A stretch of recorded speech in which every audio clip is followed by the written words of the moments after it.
Thanks for join Global Tutorial Bernard Simamora, SSI, SIP, SH, MH, MM. Subscribe, like, and share. Selamat mengikuti. Mata kuliah, Administrasi Pertanahan. Topik ke-49 dari 80 topik. Ruang lingkup dan dasar hukum peralihan hak atas tanah, bagian kedua.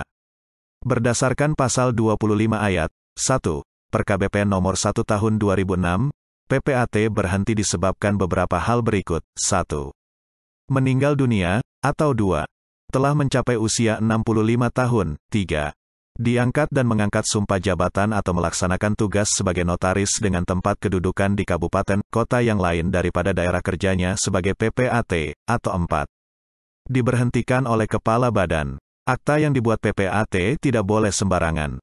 Bentuknya, dan juga isinya standar, dahulu ditetapkan oleh Menteri Dalam Negeri. Bentuk akta ditetapkan dengan Surat Keputusan Menteri Dalam Negeri Nomor 104, JA, 1977 tentang penyempurnaan bentuk akta yang ditetapkan dengan Peraturan Menteri Agraria Nomor 11 Tahun 1961. Sekarang bentuk akta itu ditentukan oleh Kepala BPN melalui Peraturan Kepala Badan Pertanahan Nasional Nomor 6 Tahun 1989 tentang penyempurnaan bentuk akta pejabat pembuat akta tanah. Pasal 141A Nomor 14 Tahun 1961 menyebutkan hal berikut. 1. Pemindahan hak atas tanah memerlukan izin dari instansi pemberi izin. 2. Sebelum diperoleh izin sebagaimana yang dimaksudkan dalam ayat 1 pasal ini, pemindahan hak tersebut tidak akan didaftar oleh Kepala Kantor Pendaftaran Tanah, KKPT, yang bersangkutan, sekarang Kantor Pendaftaran Tanah, KPT, menjadi Kantor Pertanahan. Sebelumnya, berdasarkan PMA Nomor 14 Tahun 1961 tentang permintaan dan pemberian izin pemindahan hak atas tanah, pemindahan hak atas tanah, semua macam, memerlukan izin. Kemudian, karena berbagai pertimbangan, berdasarkan PMDN Nomor SK 59, DDA, 1970 yang mulai berlaku tanggal 21 Oktober tahun 1970, hal tersebut meliputi berikut ini. 1. Pemindahan hak milik atas tanah pertanian. 2. Pemindahan hak milik atas tanah bangunan jika penerima hak, kalau perorangan, termasuk suami, istri, dan anak-anak yang masih menjadi tanggungannya, sudah mempunyai 5 bidang tanah atau lebih. 3. Pemindahan hak guna usaha. 4. Pemindahan hak guna bangunan atas tanah negara, jika penerima hak merupakan badan hukum. 5.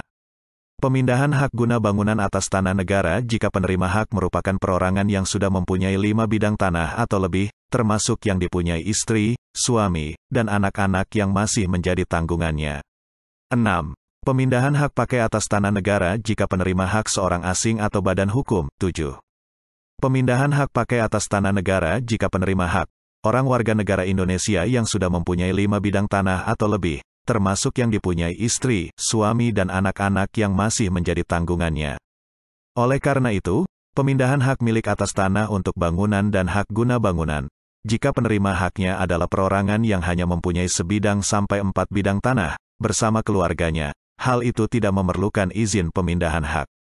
Instansi yang berwenang memberikan izin pemindahan hak atas tanah diatur dalam Peraturan Menteri Dalam Negeri, PMDN, Nomor 6 Tahun 1972. Menurut Pasal 7 PMDN Nomor 6 Tahun 1972, Bupati, Wali Kota memberikan keputusan mengenai izin pemindahan hak milik. Sementara itu, menurut Pasal 3 PMDN Nomor 6 Tahun 1972, Gubernur Kepala Daerah dapat memberi keputusan mengenai permohonan izin pemindahan hak guna usaha atas tanah negara jika 1. Luasnya tidak lebih dari 25 hektar, 25 hektare. 2. Peruntukan tanah bukan untuk tanaman keras.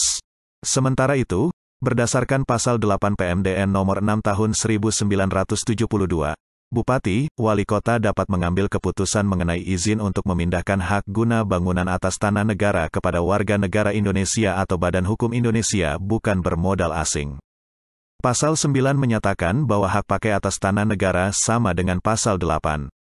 Pasal 12 PMDN Nomor 6 Tahun 1972 ditegaskan bahwa Menteri Dalam Negeri dapat membuat keputusan mengenai pemohonan izin pemindahan berikut. 1. Hak milik. 2. Hak guna usaha. 3. Hak guna bangunan. 4. Hak pakai. 5. Hak pengelolaan, 6. Hak penguasaan, 7. Izin membuka atas tanah negara yang wewenangnya tidak dilimpahkan kepada gubernur, bupati, wali kota, kepala kecamatan. Dengan demikian, pemberian izin pemindahan berdasarkan peraturan tersebut dapat diperinci sebagai berikut. 1. Hak milik adalah bupati, wali kota. 2. Hak guna usaha adalah gubernur, apabila luas tanahnya 25 hektar atau kurang dan, atau peruntukan tanahnya bukan untuk tanaman keras. 3. Hak guna usaha adalah Menteri Dalam Negeri apabila luas tanahnya lebih dari 25 hektar atau peruntukannya untuk tanaman keras. 4. Hak guna bangunan dan hak pakai, keduanya atas tanah negara adalah bupati, wali kota apabila yang menerima ialah Badan Hukum Indonesia yang bukan bermodal asing. 5. Hak pakai atas tanah negara adalah Menteri Dalam Negeri apabila penerimanya orang asing, Badan Hukum Asing, atau Badan Hukum Indonesia yang bermodal asing. Penjelasan umum UPA menerangkan bahwa dilarangnya badan hukum mempunyai hak milik karena memang badan hukum tidak perlu mempunyai hak milik, tetapi cukup bagi keperluan-keperluan yang khusus, yaitu hak-hak lain, selain hak milik. Badan hukum tidak mungkin mempunyai tanah dengan hak milik, kecuali ditentukan secara khusus oleh undang-undang atau peraturan lainnya, seperti yang telah ditentukan oleh Peraturan Pemerintah Nomor 38 Tahun 1973, yaitu 1. Bank-bank yang didirikan oleh negara. 2. Perkumpulan-perkumpulan koperasi pertanian yang didirikan berdasarkan Undang-Undang Nomor 79 Tahun 1958. 3. Badan-badan keagamaan yang ditunjuk oleh Menteri Pertanian, Agraria setelah mendengar Menteri Agama. 4. Badan-badan sosial yang ditunjuk oleh Menteri Pertanian, Agraria setelah mendengar Menteri Sosial. Setelah terbentuk Badan Pertanahan Nasional, BPN, pemberian izin yang menjadi kewenangan Menteri Dalam Negeri dialihkan menjadi kewenangan Kepala BPN. Sementara itu, kewenangan Gubernur menjadi kewenangan Kanwil BPN. Dalam Pasal 23 UPA, ditegaskan bahwa 1. Hak milik setiap peralihannya harus didaftarkan. 2. Pendaftaran termaksud dalam ayat 1 merupakan alat pembuktian yang kuat mengenai peralihan. Sementara itu, Pasal 38 UPA yang mengatur hak guna usaha dan hak guna bangunan memuat hal yang sama dengan Pasal 23. Jadi, pemindahan hak milik, hak guna usaha, dan hak guna bangunan, yaitu hak-hak yang wajib didaftarkan menurut PP Nomor 24 Tahun 1997, harus didaftarkan di kantor pertanahan. Berhubung hak pakai atas tanah negara dan hak gadai juga harus didaftar, peralihannya wajib didaftarkan pula. Peralihan hak atas tanah harus dilakukan melalui akta yang dibuat oleh dan di hadapan pejabat yang berwenang sebagai berikut. 1. Pejabat pembuat akta tanah, PPAT, untuk jual-beli, tukar-menukar, hibah, pemasukan ke dalam perusahaan, inberik, dan pembagian hak bersama. 2. Notaris, untuk peleburan atau penggabungan harta perusahaan, merger, yang tidak didahului dengan likuidasi perusahaan yang tergabung atau melebur. 3. Notaris, pengadilan, balai harta peninggalan, atau kepala desa dan camat, untuk pemindahan hak karena waris, tergantung pada kedudukan hukum dari para ahli waris. 4. Developer dan disahkan oleh Pemda, untuk pemisahan hak milik atas satuan rumah susun. 5. Pejabat lelang, untuk rumah yang dilelang. 6. Pejabat pembuat akta ikrar wakaf, untuk tanah yang diwakafkan. Dokumen-dokumen yang diperlukan untuk pendaftaran balik nama sebagai berikut. 1. Surat permohonan balik nama. 2. Surat kuasa apabila pengurusannya dikuasakan. 3. Akta tentang perbuatan hukum pemindahan hak tersebut. 4. Bukti identitas pihak yang mengalihkan hak. 5. Bukti identitas penerima hak. 6. Sertifikat hak atas tanah. 7. Izin pemindahan hak apabila dipersyaratkan. 8. Bukti pelunasan BPHTB berdasarkan UU Nomor 20 Tahun 2000. Objek BPHTB adalah objek pajak yang mendapat perolehan hak atas tanah dan atau bangunan. Yang menjadi subjek pajak adalah orang pribadi atau badan yang memperoleh hak atas tanah atau bangunan. Subjek pajak tersebut yang dikenakan kewajiban membayar pajak menjadi wajib pajak menurut Undang-Undang BCA perolehan hak atas tanah dan bangunan. 9. Bukti pelunasan PPh berdasarkan PP Nomor 48 Tahun 1994 Jo Nomor 27 Tahun 1996. Pencatatan peralihan hak dalam buku tanah, sertifikat, dan daftar lainnya sebagai berikut. 1. Nama pemegang hak lama dicoret. 2. Nama atau nama pemegang hak yang baru dituliskan pada halaman dan kolom yang disediakan. 3. Sebagai pengesahan peralihan hak, perubahan tersebut diparaf dan ditandatangani oleh pejabat yang berwenang serta dibubuhi stempel atau cap dinas. Pasal 16 PP Nomor 40 Tahun 1996 mengatur peralihan hak guna usaha sebagai berikut. 1. Hak guna usaha dapat beralih atau dialihkan kepada pihak lain. 2. Peralihan hak guna usaha terjadi dengan cara berikut. A. Jual beli. B. Tukar menukar. C. Penyertaan dalam modal. D. Hibah. E. Pewarisan. 3. Peralihan hak guna usaha sebagaimana dimaksud dalam ayat 2. Harus didaftarkan pada kantor pertahanan. 4. Peralihan hak guna usaha karena jual beli, kecuali melalui lelang, tukar menukar, penyertaan dalam modal, dan hibah dilakukan dengan akta yang dibuat oleh pejabat pembuat akta tanah. 5. Jual beli dilakukan melalui pelelangan dibuktikan dengan berita acara lelang. 6. Peralihan hak guna usaha karena warisan harus dibuktikan dengan surat wasiat atau surat keterangan waris yang dibuat oleh instansi yang berwenang.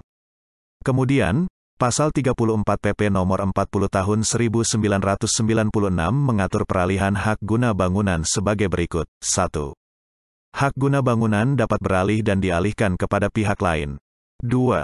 Peralihan hak guna bangunan terjadi karena A. Jual beli. B. Tukar menukar. C. Penyertaan dalam modal. D. Hibah. E. Pewarisan. 3. Peralihan hak guna bangunan sebagaimana dimaksud dalam ayat 2. Harus didaftarkan pada kantor pertanahan. 4. Peralihan hak guna bangunan karena jual beli, kecuali jual beli melalui lelang, tukar menukar, penyertaan dalam modal, dan hibah harus dilakukan dengan akta yang dibuat oleh pejabat pembuat akta tanah. 5. Jual beli yang dilakukan melalui pelelangan dibuktikan dengan berita acara lelang. 6. Peralihan hak guna bangunan karena pewarisan harus dibuktikan dengan surat wasiat atau surat keterangan waris yang dibuat oleh instansi yang berwenang. 7. Peralihan hak guna bangunan atas tanah hak pengelolaan harus dengan persetujuan tertulis dari pemegang hak pengelolaan. 8. Peralihan hak guna bangunan atas tanah hak milik harus dengan persetujuan tertulis dari pemegang hak milik yang bersangkutan. Terakhir mengenai peralihan hak pakai diatur oleh Pasal 54 PP Nomor 40 Tahun 1996 sebagai berikut. 1. Hak pakai yang diberikan atas tanah negara untuk jangka tertentu dan hak pakai atas tanah hak pengelolaan dapat beralih dan dialihkan kepada pihak lain. 2. Hak pakai atas tanah hak milik hanya dapat dialihkan hak tersebut dimungkinkan dalam perjanjian pemberian hak pakai atas tanah hak milik yang bersangkutan. 3. Peralihan hak pakai terjadi karena A. Jual beli. B. Tukar menukar. C. Penyertaan modal. D. Hibah. E. Pewarisan. 4. Peralihan hak pakai sebagaimana dimaksud dalam ayat 3. Wajib didaftarkan pada kantor pertanahan. 5. Peralihan hak pakai karena jual beli, kecuali jual beli melalui lelang, tukar menukar, penyertaan dalam modal, dan hibah harus dilakukan dengan akta yang dibuat oleh pejabat pembuat akta tanah. 6. Jual beli yang dilakukan melalui pelelangan dibuktikan dengan berita acara lelang. 7. Peralihan hak pakai karena pewarisan harus dibuktikan dengan surat wasiat atau surat keterangan waris yang dibuat oleh instansi yang berwenang. 8. Peralihan hak pakai atas tanah negara harus dilakukan dengan izin dari pejabat yang berwenang. 9. Pengalihan hak pakai atas tanah hak pengelolaan harus dilakukan dengan persetujuan tertulis dari pemegang hak pengelolaan. 10. Pengalihan hak pakai atas tanah hak milik harus dilakukan dengan persetujuan tertulis dari pemegang hak milik yang bersangkutan. Demikianlah materi topik ke-49, Administrasi Pertanahan. Channel ini akan sangat membantu pemahaman mahasiswa yang sedang kuliah di berbagai perguruan tinggi, dan wawasan bagi masyarakat umum. Untuk pemahaman yang lebih baik, putar dan dengarkan video tutorial berulang-ulang. Subscribe dan like, agar Anda mendapatkan update tutorial lainnya. Bagikan juga link video ini, agar teman lain mendapatkan manfaat channel ini. Terima kasih. Sampai jumpa.